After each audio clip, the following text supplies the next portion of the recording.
오늘 함께 살펴보신 하나님의 말씀은 에스겔서 23장 22절에 35절 말씀입니다. 에스겔 23장 22절에 35절 말씀. 그러므로 오홀리바야, 주 여호와께서 이같이 말씀하셨느니라.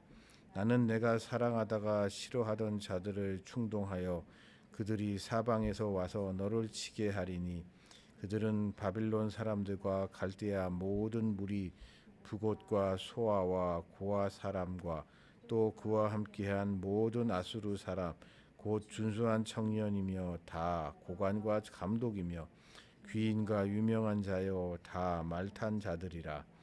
그들이 무기와 병거와 수레와 크고 작은 방패를 이끌어 투구 쓴 군대를 거느리고 치러 와서 너를 애워싸리라. 내가 재판을 그들에게 맡긴지 그들이 그들의 법대로 너를 재판하리라. 내가 너를 향하여 질투하리니 그들이 분내어 내 코와 귀를 깎은 자 버리고 부른 자들을 칼로 엎드러뜨리며 내 자녀를 빼앗고 그 남은 자들을 불에 사르며 또 내 옷을 벗기고 내 장식을 빼앗은지라. 이와 같이 내가 내 음란과 애굽 땅에서부터 했던 것을 그치게 하고 또 그들을 향하여 눈을 들지 못하게 하며 또 굴지 못하게 하리라. 주 여호와께서 이같이 말씀하셨느니라. 내 너가 미워하는 자와 내 마음을 싫어하는 자의 손에 붙으니 그들이 미워하는 마음으로 내게 행하여 내 모든 수고한 것을 빼앗고 너를 벌거벗은 몸으로 두어서 내 음행에 벗은 몸을 곧 네 음행의 것을 드러낼 것이라. 내가 이같이 당한 것은 내가 음란하게 이방을 따르며 그 우상들로 더럽혔기 때문이라오다. 내가 내 형리의 길을 행하였은즉 내가 그의 잔을 내 손에 주리라. 주 여호와께서 이같이 말씀하셨느니라. 깊고 크고 가득히 담긴 내 형제의 잔을 내가 마시고 코웃음과 조롱을 당하리라. 내 형 사마리아의 잔 곧 논란과 패망의 잔에 넘치게 취하고 근심할지라. 내가 그 잔을 다 기울여 마시고 그 깨진 조각을 섭씹으며 내 유방을 꼬집은 것은 내가 그렇게 말하였음이라. 주 여호와의 말씀이니라. 그러므로 주 여호와께서 이같이 말씀하셨느니라. 내가 나를 잊었고 또 나를 내 등 뒤에서 버렸은즉 너는 내 음란과 내 음행의 죄로 담당할지니라 하시니라. 아멘.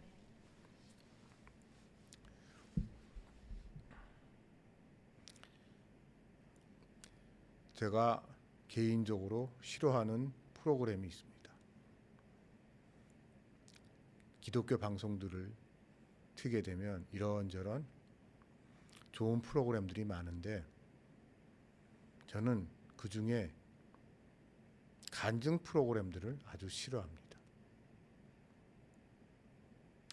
제가 간증 프로그램을 싫어하는 것은 그 간증 프로그램 그 순간에는 참 은혜롭고 감사한 시간이었지만 시간이 지난 후 실망한 적이 참 많았기 때문입니다. 그런 간증 프로그램에 나와서 간증하시는 분들, 그분들 중에 참 죄 많은 세상에서 험하게 사셨던 분, 그런 분들 많죠. 근데 그런 분들이 하나님의 주권적인 은혜로 아주 기적 같은 어떤 체험을 하면서 완전히 다른 사람이 돼서 새 사람이 돼서 이제는 교회를 잘 다니고 있다. 이게 그런 간증 프로그램들의 중요한 레파토리인데, 그래서 그거를 시청하는 그때는 참 은혜로운데 안타깝게도 시간이 흘러 보면 그곳에서 그렇게 은혜로운 간증을 하셨던 분들이 실족하는 경우들을 많이 보게 됩니다. 결국 세상으로 다시 돌아간 거죠. 아니면 더 심한 경우는 애초부터 연기가 아니었나 라는 의심이 들 정도로 큰 배신감을 느낄 때가 간혹 있었습니다. 그리고 이는 우리나라뿐만 아니라 외국에서도, 미국 교회에서도 비슷한 현상이 일어난 것 같더라고요. 저는 그러한 그들의 모습을 보면서 실망을 하면서 그런 사람들의 특징에 대해서 한번 생각을 해봤습니다. 어떤 사람은 완전히 새로운 새 사람이 됐는데 그런 분들도 많이 계시죠. 또 어떤 사람은 왜 그러지 못할까?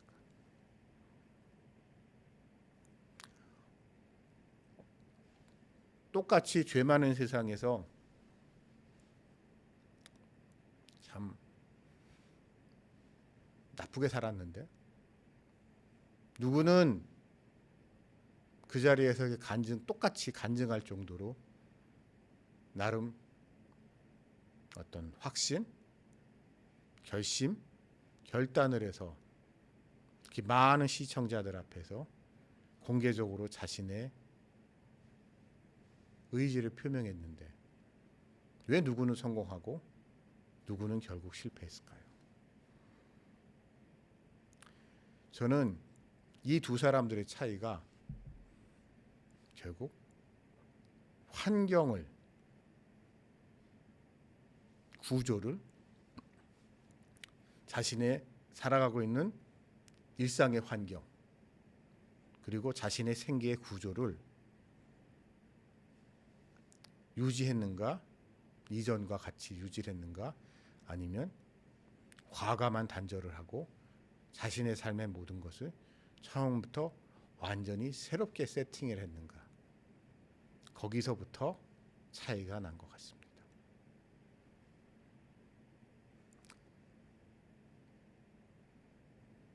많은 사람들은 새 출발을 한다고 하면서도 과거의 인연과 그렇게 과감한 단절을 하지 못해요. 옛날 친구, 가족, 지인들 대표적으로요. 그러나 그들과 얽히면 얽힐수록 물들게 되죠. 반면에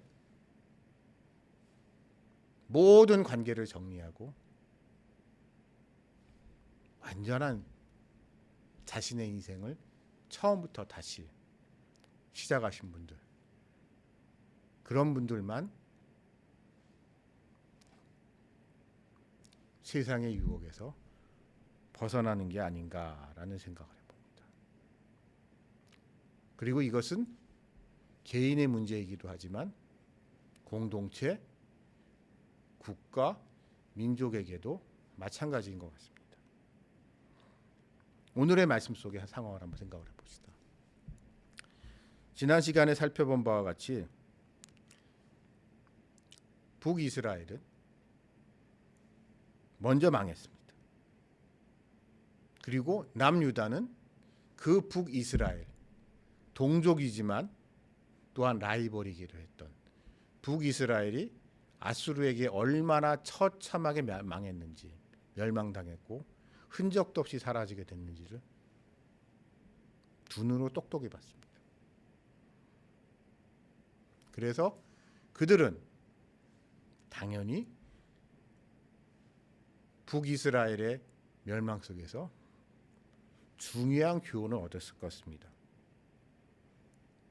우리도 정신 똑바로 차리지 않으면 북이스라엘 같이 저런 꼴 당할 수 있으니 우리는 정신 똑바로 차리고 저들과 같은 실수를 범하지 말아야겠다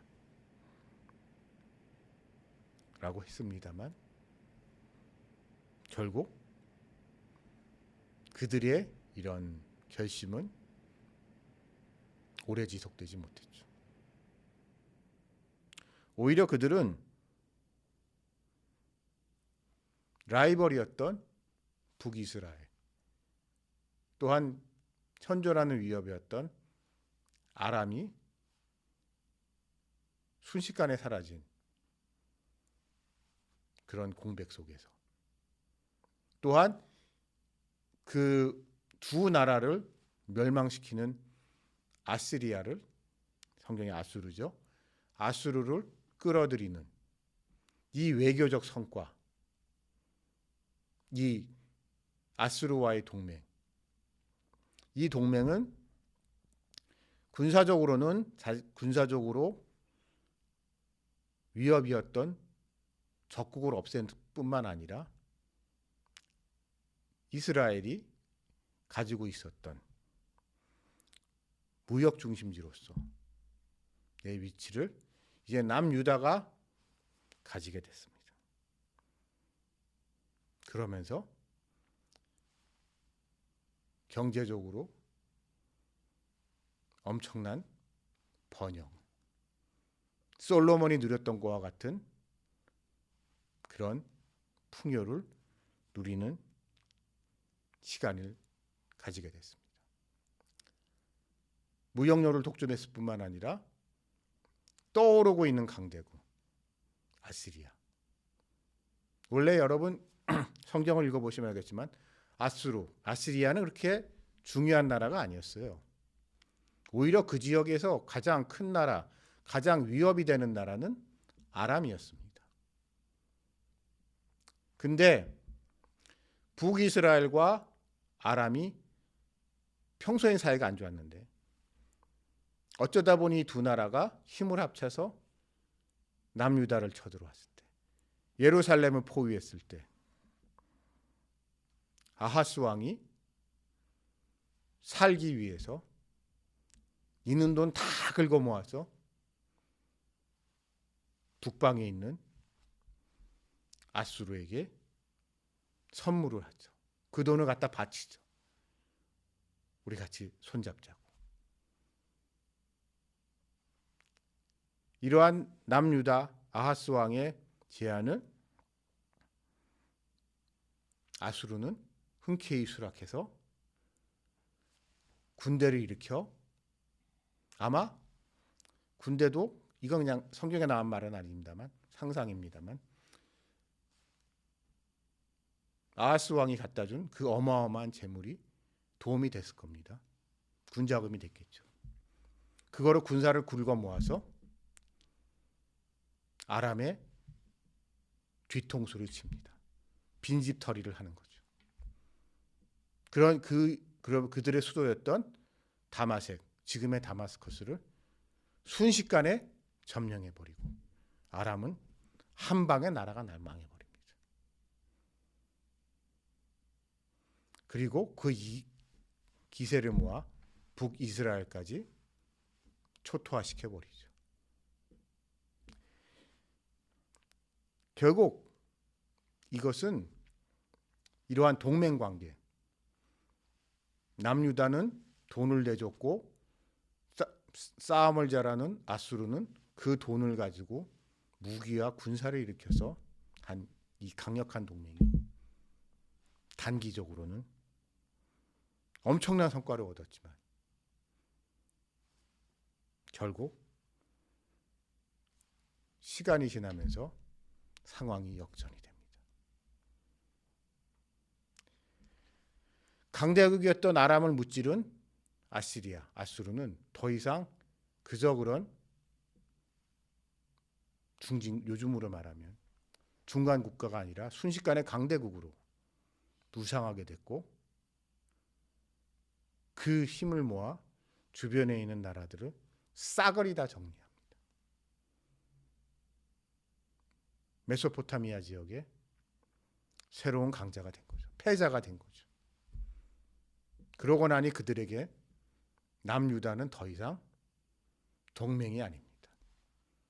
옛날에 자기네들이 가난하고 별별 일 없었을 때는 물주였을지 모르겠지만 이제는 거추장스러운 존재가 돼버린 거죠.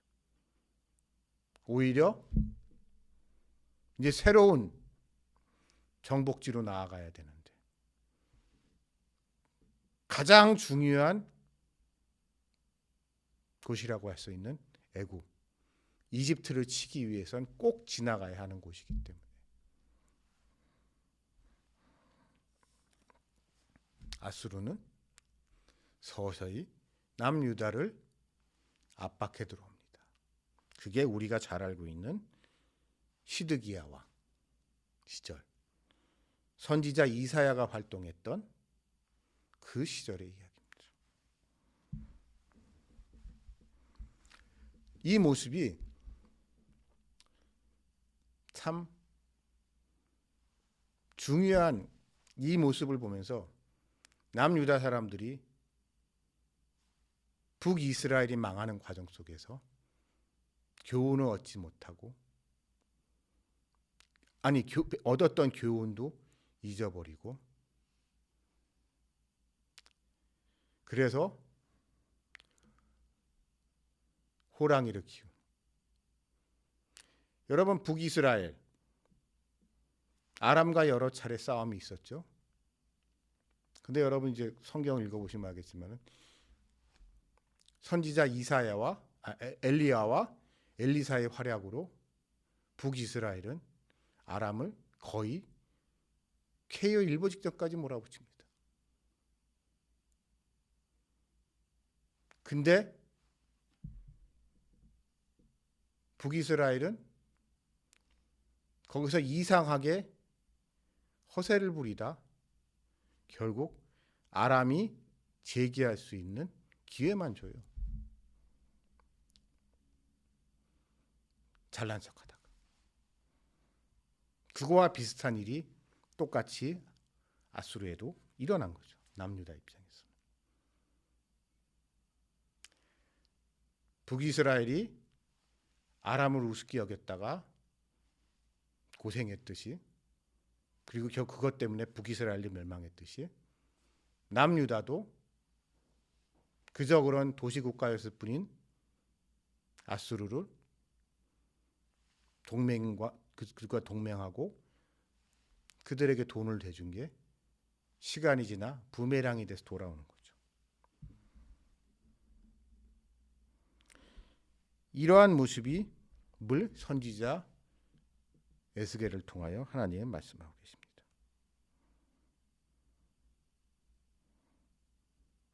참 사람이 그렇습니다.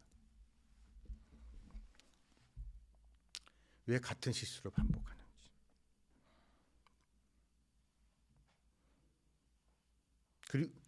그리고 이러한 그들의 남유다의 역사적인 과오는 똑같이 반복이 됩니다.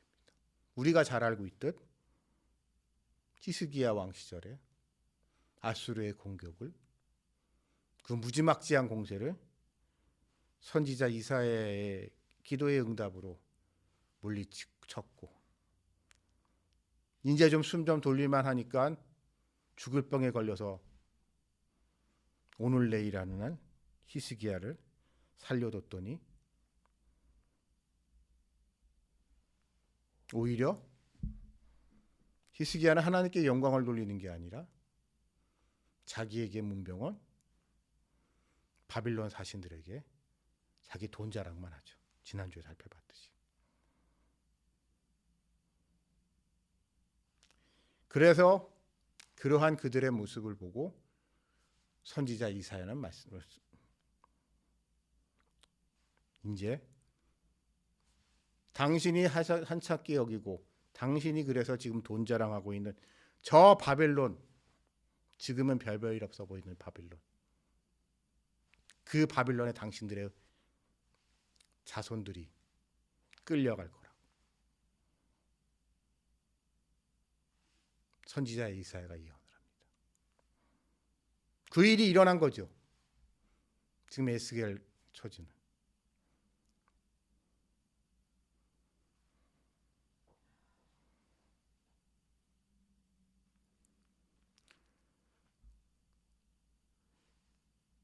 참으로 안타까운 것은 그 위대한 선지자 이사야가 그렇게 경고의 말씀을 전했음에도 불구하고 히스기야나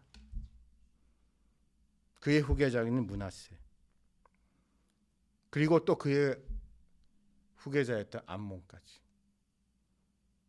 전혀 반성하거나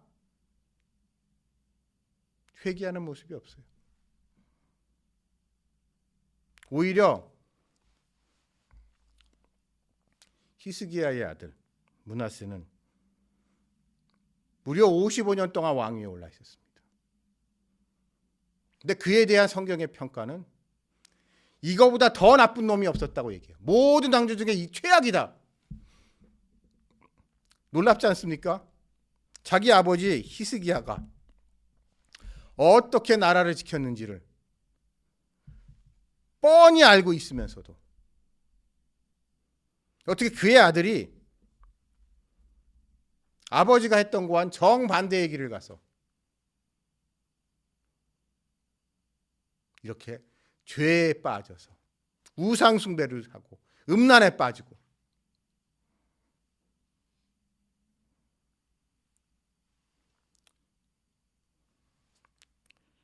이러한 죄에 빠져 있는 모습을 우리는 성경은 우리에게 증언하고 있습니다.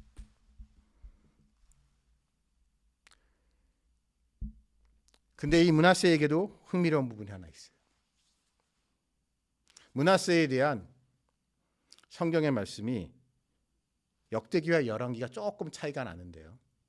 둘 다 나쁜 놈이라고 얘기를 하는데 역대하 33장 10절에서 13절에는 흥미로운 내용이 나와요. 이 사고뭉치 므낫세가 포로로 붙들려요. 바빌론이 쳐들어와서 포로로 붙잡아 가는데 그가 하나님께 열심히 회개했더니, 요즘 우리식으로 말하면 빡세게 기도했더니 하나님이 응답해 주셔서 그를 풀어주셨다. 감사하게도. 그런 이야기가, 그런 기록이 역대하 33장 10절에서 13절에 있는데, 정말 희한한 것은 풀려난 므낫세가 왕이 다시 된 이후에 달라진 게 하나도 없어요. 여전히 똑같이 사람이 화장실 가기 전과 화장실 나온 다음에 달라진다고 하긴 하지만 죽다 살아났는데, 아니 어떻게 왕 입장에서 죽는 것보다 더 치욕스러운 게 포로로 붙들리는 거죠. 차라리 죽는 게 낫죠.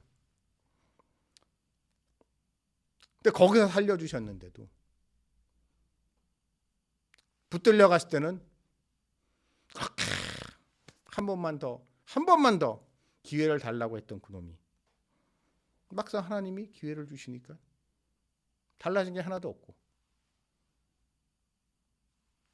그리고 그의 아들 암몬도 지혜비랑 똑같이 여전히 우상 숭배하고 여전히 음란에 빠지고 여전히 탐욕의 노예가 되어 있는, 하나님이 보시기에 영 아닌 그런 왕의 모습으로 살아간다는 것을 증언하고 있습니다. 그러다 등장한 게 우리가 아는 요시야 왕이죠.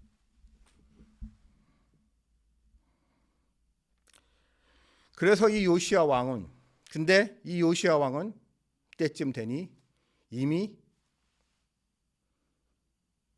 구군이 너무 기울어 도저히 승산이 없어서 그런지 늦지막히 정신을 차립니다. 그래서 성전을 재건하고 율법을 다시 발견하고 유월절을 다시 지키고 하는 종교개혁을 해요. 이거는 사실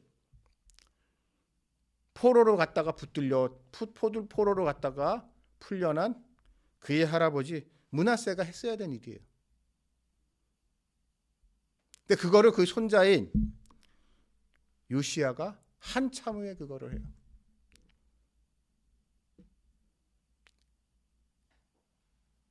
근데 안타깝게도 요시야의 이런 정성은, 헌신은, 이런 하나님을 다시 찾고 했던 그의 모든 수고는 헛된 것이 되어버렸고, 그와 함께 했던 이들, 그와 함께 무너진 성전을 재건축하고 잊혀졌던 율법을 다시 반포하면서 자리 잡게 하고 유월절을 다시 지켰던 이 종교개혁을 이끌었던 이들이 지금 이곳 바빌론의 포로로 붙들려 와 있습니다. 에스겔과 같은 이들이죠. 한번 생각해 보십시오. 에스겔뿐만 아니라 그와 함께한 사람들은 이런 불만이 있을 것 같아요. 우리가 얼마나 열심히 했습니까, 하나님? 우리는 좋은 일 했잖아요. 하나님이 기뻐하시는 일을 했잖아요. 근데 저희가 왜 이런 수모를 당해야 되고 이런 고초를 겪어야만 합니까? 그러한 그들의 질문에 대해서 결국 오늘 이 말씀을 주고 계신 겁니다. 너희 기회를 이미 여러 번 줬어. 근데 어려움, 죽을 고비가 됐을 때 여러 번 살려줬어. 죽을 그때마다 너희는 그랬지. 다시는 안 그럴게요. 이제는 정말 정신 차릴게요. 그런데 결국 똑같더라. 처음에는 좀 나아지는 것 같더니 좀 살만해지면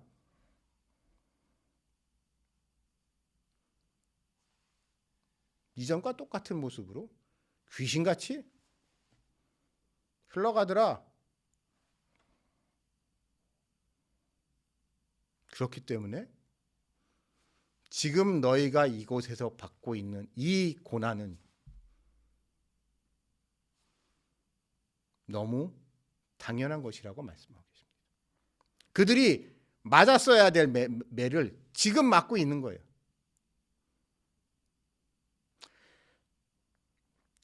저는 이 말씀을 보면서 우리의 삶을 한번 생각해 보게 됩니다.